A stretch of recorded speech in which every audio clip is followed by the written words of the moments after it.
ဆော်ဘုရားကဆုံးမထားတဲ့မိသားစုဘတ်ချက်ဆိုတာရှိတယ်မိသားစုဘဝမှာနေတဲ့အသိဉာဏ်ရှိတဲ့ပုဂ္ဂိုလ်ဟာကိုရထားတဲ့ကိုပိုင်ဆိုင်ထားတဲ့ဝင်ငွေကိုလေးပုံပုံထားတဲ့နေ့စဉ်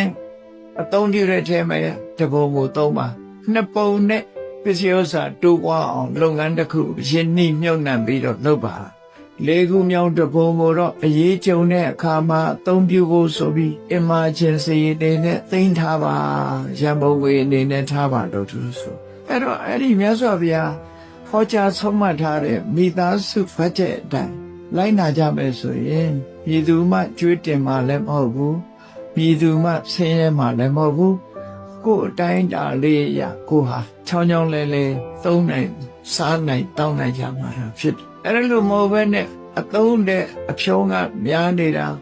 ဝင်ငွေတဲ့သုံးငွေကများနေတာမျိုးတွေဖြစ်နေမယ်ဆိုလို့ရှိရင်စီဝါဥစ္စာမပြည့်မစုံဖြစ်လာ